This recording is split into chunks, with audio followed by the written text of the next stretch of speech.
Okay, picture this. You're 29, you're a killer financial analyst, you're at the top of your game. You think you know how investing works, right? You find great companies, you build portfolios, the whole nine yards. But what if I told you that the rules you've been playing by, they're not the real rules? Yeah, so let's get right into it, because this one quote, this is where everything changes.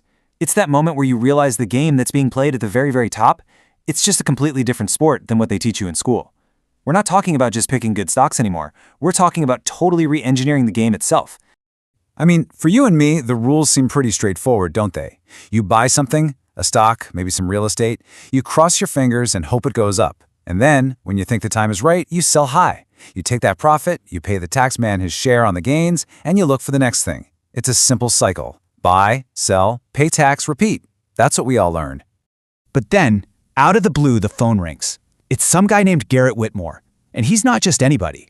He represents a family office that's managing over $3 billion in private money. And it turns out they own a massive chunk of a company you follow, Arden Industrial. They want to meet.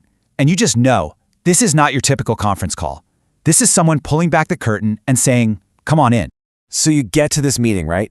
And you find out this family is sitting on an insane 600% return on their investment. Your brain it clicks into gear. The stock is at its peak, so the obvious move, the only move you know, is to sell. Take that win, lock it in. So you ask what seems like the most logical question in the world. Why haven't you sold? And the answer he gives you? Well, it pretty much changes your whole reality. And this right here, this is the moment where everything you thought you knew just starts to fall apart. See, Whitmore, he doesn't start talking about market trends or what the next hot stock is. No, he starts talking about a problem. An enormous $80 million problem that gets created the second you even think about hitting that sell button. Okay, so first, let's just get our heads around the numbers here. We're talking about a $280 million unrealized gain. That's pure profit, just sitting there on paper. It's a home run, right? But that word, unrealized, that's the whole key. It's not real money yet. And to make it real, you have to sell. And, well, that's the trap. So as soon as you sell, this tax cascade just unleashes. You've got the big one, federal capital gains tax. Bam, 20%. Then you've got this other thing, the net investment income tax. That's another 3.8%. And don't forget the state. In this case, Illinois comes in and takes its slice, almost 5%. Each one is just chipping away at that massive gain. And when all the dust settles, here's the bill. $80 million. Think about that. That's not money that gets reinvested to make more money. It's not sitting in an account. It is just gone. Poof. Permanently deleted from your net worth. Forever. So this conversation right here is absolutely pivotal. The analyst is like, well, that's the cost of doing business, it's just part of the game. But Whitmore, he completely flips the script. He says, or it's the cost we choose not to pay. And listen, this isn't some shady tax evasion thing. This is about designing your finances so you never even have to write that check in the first place.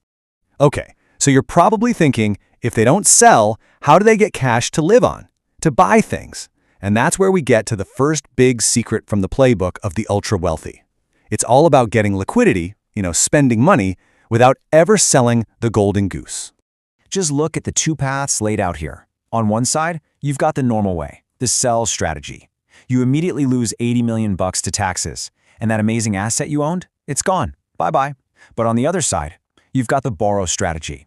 They go to a bank and take out a loan for $190 million against their shares at a super low interest rate. And the result? Zero taxes paid. They get the cash they need and this is the kicker, they still own the entire asset, which just keeps on growing. And the difference this makes over the long run, it's absolutely mind-blowing. If you fast forward 30 years and assume both strategies get the exact same market returns, the borrow path creates an extra $340 million in wealth. Let me say that again, $340 million. And it didn't come from being a smarter investor. It came from one single structural decision, the decision to never sell. This is literally how generational wealth gaps get cemented. So once you see that, a light bulb goes off. This isn't about one clever trick with one stock. It's about building a whole system, a machine really, that's engineered to spin off cash forever, all while shielding the core assets from being eaten away by taxes. And these right here, these are the building blocks of that machine.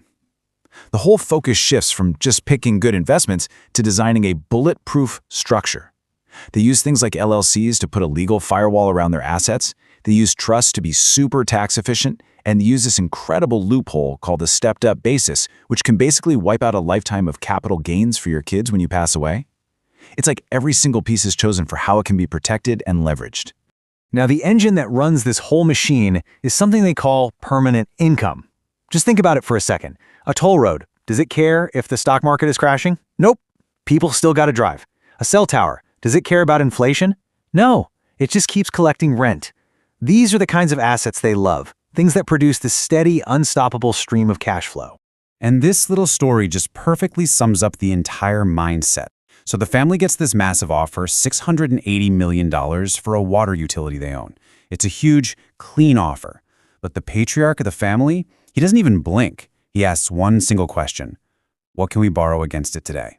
The idea of selling it wasn't even a real possibility to him, because selling is an end. Borrowing is just the next chapter. So, this is the final piece of the puzzle, the last mental shift. You have to stop thinking about your assets as individual things, like positions in a portfolio. You have to start thinking in terms of structures, where everything is connected and working together like a single organism. Yeah, so instead of just stacking up assets one on top of the other, they build what you could call a lattice. Look at how this works. Every asset does two jobs. First, it kicks off income, right? But second, and just as important, it acts as collateral for a cheap line of credit. Then they use that borrowed money to go buy the next income-producing asset, which, you guessed it, becomes collateral for the next loan. It's a cycle, a web, where every piece makes every other piece stronger. The whole thing is way more powerful than just the sum of its parts. And this slide, this really gets to the core of their entire worldview. For most of us, cash feels safe. But to them, cash is dead. It's inert. It just sits there, getting taxed when it comes in and eaten alive by inflation. An asset, though, an asset is alive. It works for you 24/7, it generates income, it can be used as collateral, and it's always compounding. It's a living, breathing part of the machine. And really, if you only remember one thing from all of this, let it be this philosophy. Selling is subtraction. Every single time you sell an asset, you are permanently shrinking the base that generates your wealth. Real, lasting wealth is built by adding and multiplying, never by subtracting what you don't have to. So in the end, this isn't about breaking the law or dodging taxes. It's about financial architecture. They see the tax code not as a concrete wall you smash into, but as a set of blueprints. You can build around those rules, completely legally. The person who sells pays the tax. The person who borrows against their assets and holds them often doesn't. Same code, different structure, and a wildly different result. So what this really reveals is a system that's not just about getting a good return on your money. It's about compounding power, influence, and control generation after generation. But it's complex, you know? It requires armies of lawyers and accountants. Which leaves us with one last pretty big question. In a game where the rules themselves can be bent and shaped like this, who really gets a seat at the table?